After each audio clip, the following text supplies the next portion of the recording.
Assistant Chief Officer. What a major incident then is that we've had. What's your first response? You want me just to go through this? Yeah. Sorry, I thought we were just going to do a statement. Sorry, That's okay. helping. Sorry, my fault, sorry. William Pollard, I'm the Deputy Assistant Chief Officer. We're called this morning at 02:52 hours to a fire on Princes Street, as you can see behind me, in a former department store. Edinburgh Operations Control mobilised 6 fire appliances, 2 high-reach appliances and supporting resources to enable the firefighting to commence. The crews were presented with quite a significant fire, as you can see with the building behind me. Currently, as it stands, we've got 4 fire appliances in attendance at the minute, 2 high-reach appliances and again the supporting infrastructure to enable firefighting to continue. As you can see behind me, there's been significant damage done to the building. The fire has been put well under control, and at the minute we're dampening down any hotspots or any residual burning that may be lower in the building. The fire has been quite significant, as you can see, and we will be in attendance for quite a considerable time moving forward, and we understand the disruption that will have to the local community. I'd like to take the opportunity to really thank our crews, because they've worked tirelessly through the morning in order to bring this fire under control and get to the position we are in at the minute, and certainly they've been working tirelessly through the day today as well, and I'm sure you can appreciate the weather conditions which haven't helped that today. I'd also like to take the opportunity to thank our partner agencies who have supported us all throughout the morning and through today in order to bring this to the conclusion that we're at as it stands. I would also like to take the opportunity to thank the public.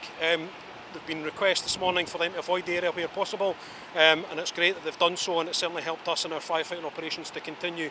If there are members of the public still within the area and they are affected by the smoke, then our plea is still to keep their windows and doors closed and try and avoid the area where possible.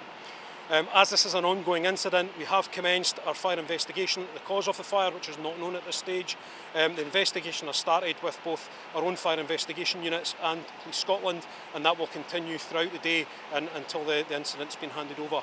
We're looking at what that would look like next in terms of that recovery phase for the city, and certainly our ambition is to try and reduce resources, contain the fire and extinguish it where we can, as quickly as we possibly can, to enable that process to return to normality as soon as we can. Okay. Thank you very much.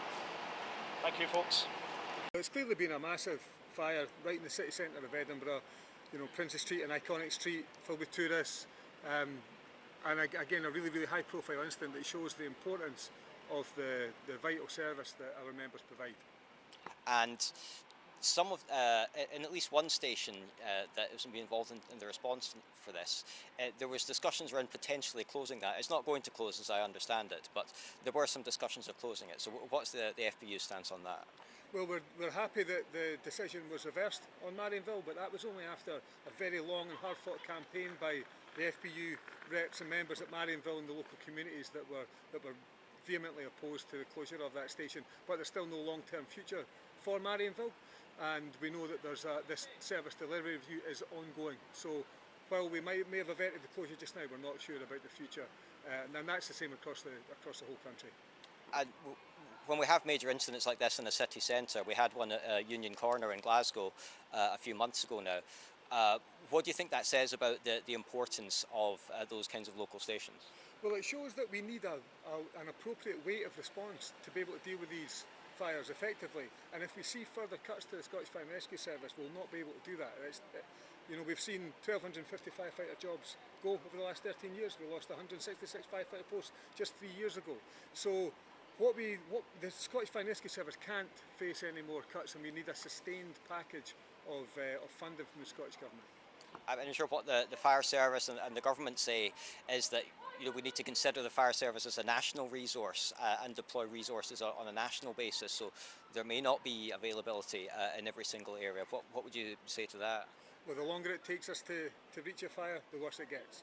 You know, we've seen response times increase massively over the last 10 years, and we know that the longer a fire's burning in your house or a property like this, the harder it is for us to deal with. The bigger the increase it is to the public and to our members.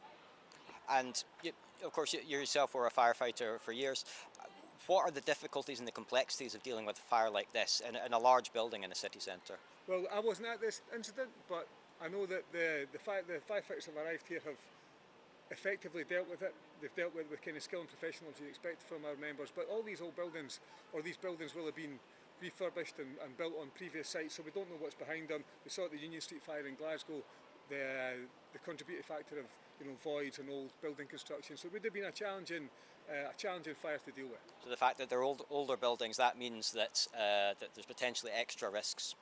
There's definitely extra risk with older buildings, yeah. And how much more difficult does it make it just the fact that it's being in a city centre, it's in a crowded area? Well, yeah, you can see that. I mean, this happened in the early hours of the morning. If it happened during the day, you'd see the problems with the kind of volume of traffic, the trams running, buses, traffic, tourists and all this. So yeah, it's a very, very challenging area to get a significant fire like this in.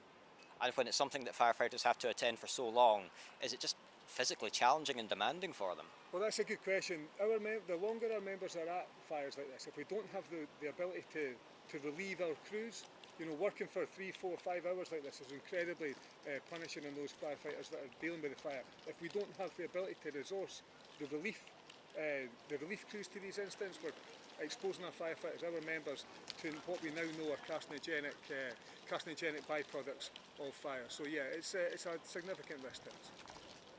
And potentially risks from the building itself.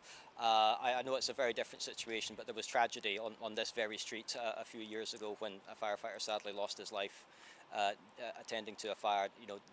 Does that perhaps weigh on people's minds that there is a very, very real risk of things like that happening? Yeah, the tragic death in the Jennings fire at Barry Martin was a really sobering moment. I was at the fire along at the Balmoral in 2009 when we lost Ewan Williamson. We've got the commemoration of his death on Saturday as well. So yeah, it's a very, very dangerous job that we do, and we need the Scottish Government to commit to sustainable funding so that we can prevent these things happening in the future.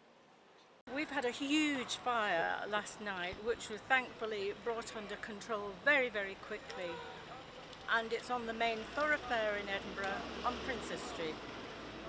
I'm actually just going to say, The Scottish Fire and Rescue Service have been incredibly prompt in their actions, and they were very successful in bringing the fire under control very, very quickly.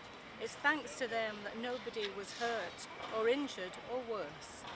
The condition of the building is extremely important to assess, but until that's been done, I can't say anything about the way it is at the moment. But until we know what the condition is, then we can't make any decisions about when to resume normal business, if you like, on Princess Street. We hope that the disruption to local residents and businesses will be as short as possible. The main priority is people's safety. The responsibility for these sites lies very, very firmly with the owners and with the contractors. So the responsibility for these sites lies firmly with the owners and the contractors. Having said that, looking ahead, our officers will work closely with the fire services and others to determine the safety of the building. So we'll work together on that. The timeline for all this to happen is as soon as possible, because we know the importance of getting everything back up to normal as quickly as possible. But the main priority has got to be safety. It's personally upsetting to see another historic building being destroyed. I've lived in this city for over 50 years and I love it, as do very many people, and that's why so many people come to visit us.